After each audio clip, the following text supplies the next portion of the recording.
一人になると息が吸えるの誰もいない世界にほっとしたでもきっと本当は光さす朝を待っていた今夜はまだ知らない地図の先私が行ける居場所があるならいてみたい震える足で一歩踏み出す果てのない旅へ何も持っていなくても感じた全てのこと空っぽだったバッグに詰めてどこまでも自分を見つける旅へ途中でもらったものが心はだんだんと満たしてく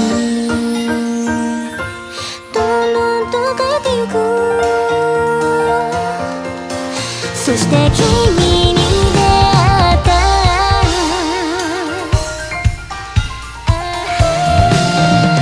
君じゃ笑って私も笑う分かち合う嬉しさを知ったんだおはようもただいまも特別な響きになるそばにいるよどんな時も味方だと信じ合える幸せが強くなれる次の場所へともっと踏み出す果てのない旅へつながってゆく景色今ここにいる理由は拾ったもの全部にあってくれからは自分で選んだ道へ答えはなくてもいい探すことこそ旅なんだ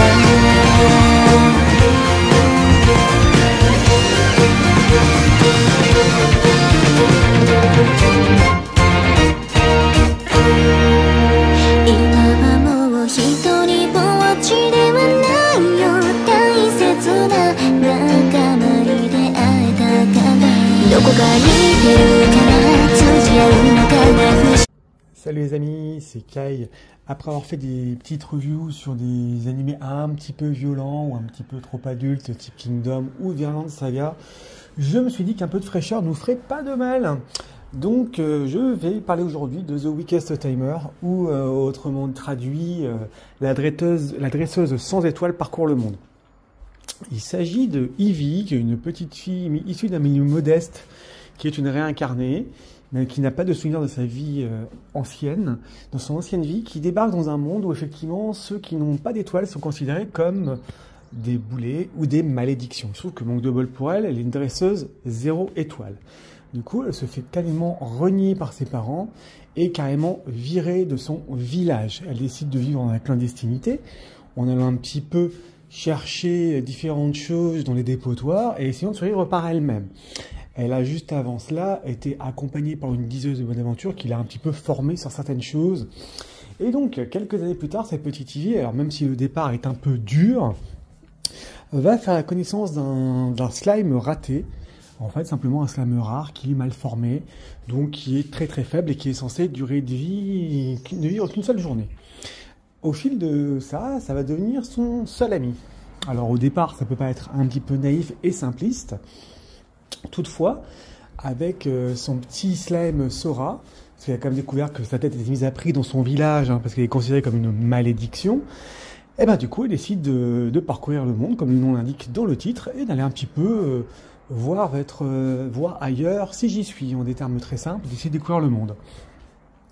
Derrière ce petit synopsis assez simple, assez naïf, on se retrouve devant un animé qui a des graphismes tout à fait mignons, un petit peu léché. Alors j'aurais peut-être tendance à dire que comme The Wrong Way to Use Its Magic, c'est un petit peu les isekai, c'est un peu le renouveau des isekai. Dans le même genre, on va avoir Fluffy Paradise, où j'y reviendrai peut-être plus tard, qui est également un petit isekai pareil, au mode un petit peu familial, un petit peu kawaii, un petit peu mignon. Donc on va suivre nos protagonistes, donc Ivy et son petit Sora, à travers le monde. Ils vont croiser bien évidemment dans un monde de fantasy des aventuriers, des monstres, se poser des questions. Et la petite Ivy, bien évidemment, comme sa famille l'a complètement exclue et reniée, du coup elle n'a aucune confiance en elle. Elle pense être utile à personne. Elle pensait même à un moment mettre fin à sa vie. Et oui, c'est un petit peu glauque hein, pour le départ. Mais au fil des épisodes, là il y en a 10 sur 12 annoncés. Ça reste une petite, je vais pas dire merveille, mais un petit animé un petit peu frais qui sort un petit peu des sentiers battus. Alors, on est loin hein, du shonen où il y aura de la baston toutes les 2 minutes et où il y aura des ennemis surpuissants.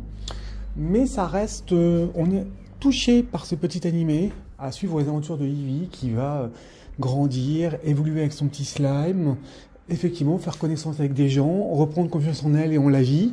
Bon, c'est un petit coup de déprime, mais ça peut être pas mal de le regarder. Hein. Donc c'est mignon, un petit peu familial, sans prétention. Donc je pourrais vous dire, à la limite, franchement, allez-y, c'est mignonné, c'est sympathique. Et on va voir effectivement les doutes de chacun. Elle va commencer à comprendre qu'elle peut être utile autrement que de fait qu'elle est dresseuse. Donc le message reste assez foncièrement relativement optimiste hein, là-dessus. Ça peut être sympathique comme petit parcours. Bon, et la graphismes sont pas mal. Les OST, l'opening comme le ending sont vraiment très très bons. Ils invitent à un voyage. C'est un petit peu enchanteur. Donc, sans être le meilleur animé de l'année, hein, clairement, hein, c'est 12 épisodes, c'est un petit animé. Ça peut permettre de passer un petit peu de moments sympathiques en famille, d'être relativement touchant. Voilà ce que je pouvais dire là-dessus. A plus les amis. Salut les amis, c'est Kai. Après la dresseuse sans étoiles qui parcourt le monde, on reste encore dans la famille animée un petit peu qui met un peu de douceur dans ce monde de brut. On va attaquer Fluffy Paradise. Il s'agit d'un coup dans l'histoire d'à peu près quelque chose d'à peu près équivalent. Nous avons ici Midori Akitsu, qui est une employée de bureau de 27 ans qui meurt subitement de surmenage juste après son retour chez elle. Dans sa vie, sa plus grande passion était de toucher et de caresser les animaux pelucheux. Après sa mort subite, un dieu lui propose tout simplement de la restaurer dans un monde où un souhait s'en réalisera. En effet, elle renaît effectivement dans un monde où elle a la capacité d'attirer l'affection des êtres non humains.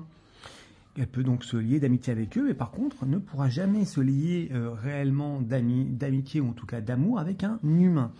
En effet, les humains discriminant violemment les cohabitants non humains, un dieu qui l'a réincarné lui laisse le choix de décider s'il mérite les humains ou pas d'être anéantis.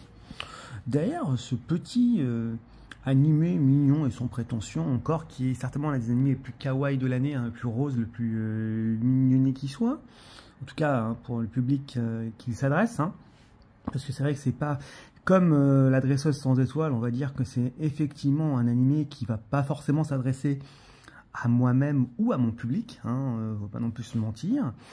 Ça reste quand même quelque chose de relativement mignon et sympathique sans forcément être dans le gnangnan, dans le naïf et dans effectivement le genre de choses. C'est comme le précédent, c'est effectivement une light novel. Là encore, il y a 12 épisodes, donc c'est pas non plus quelque chose d'excessivement long. Et donc, du coup, la petite Nema, là, qui est donc réincarnée sous une forme de petite fille noble, effectivement, elle va utiliser ses pouvoirs pour intervenir dans ce monde et essayer, si ce n'est de faire en sorte que tout le monde s'aime dans ce monde, essayer effectivement d'intervenir à son niveau pour que le monde évolue et croiser un paquet de personnages, un paquet d'animaux. Et donc, comme elle a cette mission effectivement d'être aimée par tous les êtres vivants autres que les humains, et même pas les créatures sacrées et les monstres, elle va tenter tout simplement d'accomplir cette étrange mission, à savoir si les humains méritent de vivre. Alors, d'ailleurs, ce synopsis qui, là encore, semble pourtant excessivement naïf et d'une grande simplicité, on se trouve derrière un petit animé qui passe un message de cohabitation pacifique, pour certains mixité, mais effectivement de non-discrimination.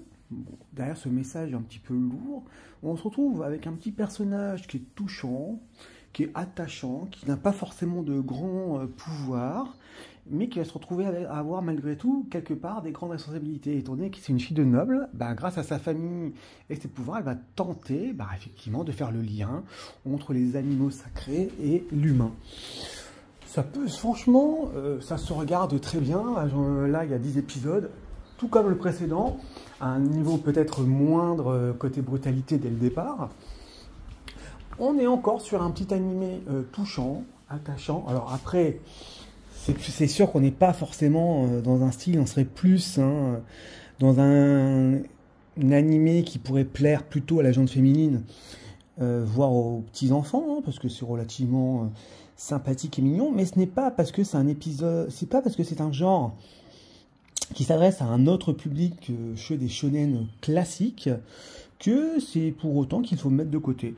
Donc voilà, je me suis dit que c'était bien de faire une petite review double entre La Dresseuse sans étoiles et celui-là.